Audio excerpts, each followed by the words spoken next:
Hey, Dad from daddrinks.com here, where every pour tells a story. Happy Thanksgiving. It's Turkey Day today. So what that means? Well, that means tomorrow is Black Friday. So how about we mix up a drink that you can, get into once you get home from fighting all the crowds, if that's what you're going to do, to go out and go shopping. So what we're going to make is this thing that I found online called the Grumpy Old Man, which is basically sounded to me like a Kentucky Mule. If you know what a Moscow Mule is, that's basically vodka, ginger beer, and some lime juice. We're just going to sub out the vodka and with some Buffalo Trace, with some bourbon. So, real simple. You're just going to mix it all right in the glass you're going to drink it in. So it's going to be 2 ounces of bourbon,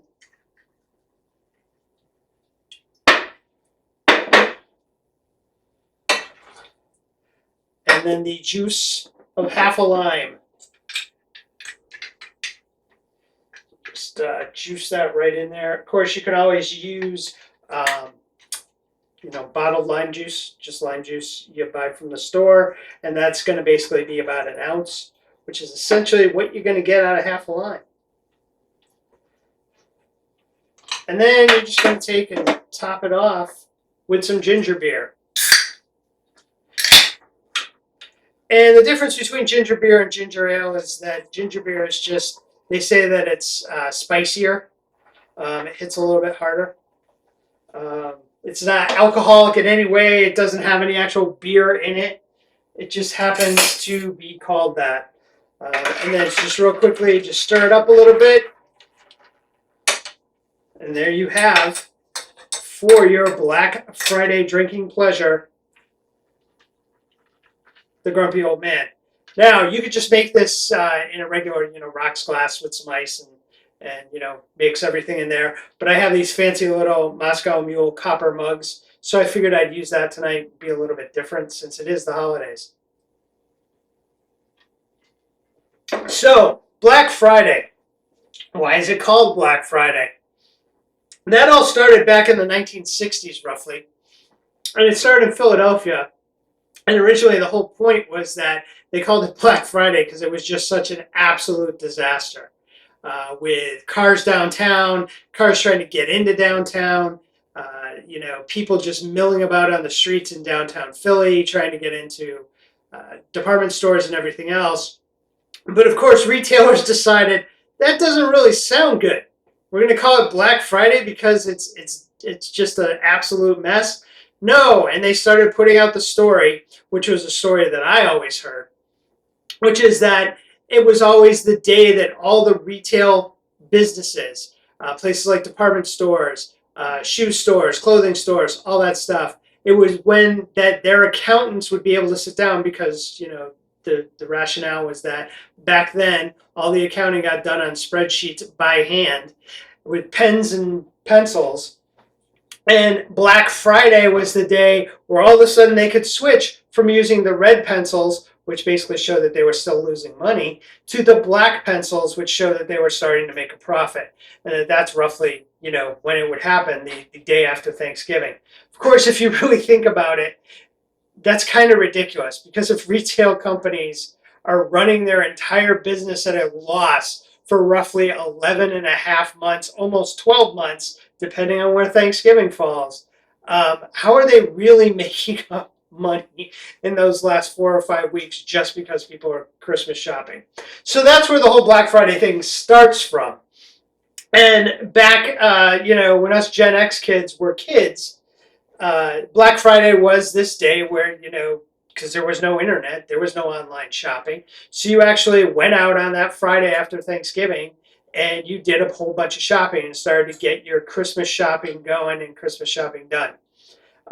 So that's what Black Friday became. It became this whole big, huge shopping thing. And I can remember when I was younger how there were all these like must-have things that you had to buy on Black Friday. And, they would, Sears, at the time, Walmart was, more South and Midwest and had just started expanding throughout the country. Places like Macy's, places where I grew up in Connecticut, like Caldor or Bradley's.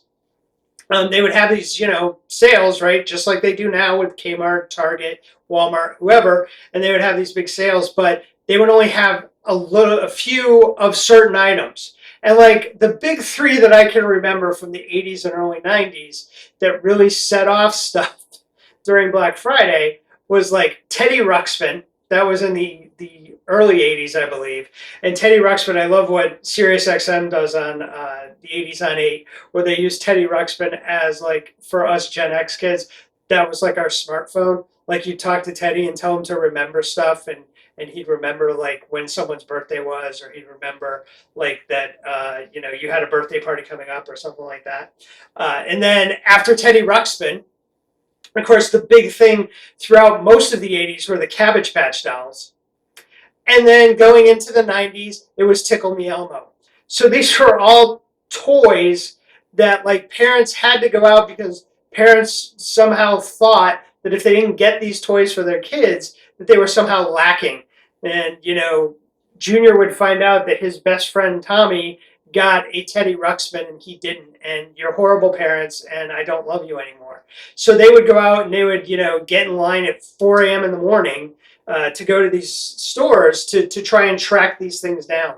And there are, if you, watch sitcoms, if you watch popular TV shows nowadays, there's always some episode around Christmas in most of these comedy shows where there's some toy, they make something up and someone has to go find it. Or it's, and the adult thing, like with Modern Family, it was the iPad, the newest version of the iPad that Claire was supposed to go out and get on Black Friday. And she fell asleep and didn't wake up and didn't get out there. And they had to search for it all over the place for Phil. And Phil was just, bereft because he was going to be left behind by everybody. So that's what Black Friday was kind of like. But now Black Friday, I don't think is so much that, just because everything has kind of moved online. Like Mrs. Dad Drinks and I, we did Black Friday once.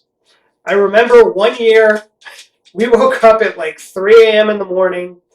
There was a big shopping plaza where we used to live that had like a Best Buy, a Target, a Kohl's, a couple of other stores, I think a Marshall's. And they all staggered their openings. So like we woke up at 3 a.m. in the morning and I forget where we started at 4. It might have been Kohl's. And like we ran through Kohl's looking for stuff. We had kind of planned everything out because in the Thursday edition of the newspaper, yeah, we actually used to get a newspaper. They had all these ads and flyers and everything of what everybody was selling. So we kind of knew what like my children wanted, what our son wanted, all that other stuff, and we went out and searched for that. The worst part about that though was this: there was no Dunkin' Donuts open. So I'm out there at 3 a.m. in the morning going through these crowds and everything else with no caffeine running through my veins because there's no Dunkin' Donuts, no Starbucks, nothing was open. They didn't open until 6 a.m. So I had to wait 3 hours before I could get a coffee. So it was horrible. And we've never done it again because now all we basically do is if we really want to get something and it's going to go on sale on Friday, 9 times out of 10, you can get it online. So you just wait until midnight. The other thing is that Black Friday has really sort of become late Thanksgiving Thursday. Like a lot of these stores, Walmart's, the Targets, those kind of stores now, they will open up if they're in a state, outside of pretty much New England where there's still a lot of laws against this. But in a lot of other states, they'll open up at like 4 o'clock, 5 o'clock, 6 o'clock on Thanksgiving night. So there really isn't that rush for Black Friday. So Black Friday is more, I think, just a tradition at this point. It's been surpassed by like that online. And then, of course, you always have Cyber Monday. And then, even Amazon has gone to the thing where now it's not just Black Friday. It's like Black Friday in July. So like 6 months before, they have a week's worth of stuff where they're just selling stuff to Prime members. So Black Friday has changed. I don't think it has quite the allure that it did anymore. I don't think there's quite the issue of, hey, I got to get out and I have to make sure on Friday I get out there and get that brand new toy for my kid, because it's probably going to be available at some point over the next 4 weeks online. Even if it can't come, next day delivery and it's going to take 4 or 5 days, it's going to be there. So if you are going out and doing Black Friday tomorrow, good luck, have fun, and when you get back home, pour yourself a grumpy old man, because you'll probably be grumpy by that point, whether you're a man, a woman, a child, whatever. Well, if you're a child, you probably shouldn't be drinking bourbon, but you know what I mean. So, from daddrinks.com, from Dad, happy Thanksgiving, good luck tomorrow on Black Friday, and cheers. Please hit like and subscribe, and visit daddrinks.com for recipes, merchandise, and more fun stuff.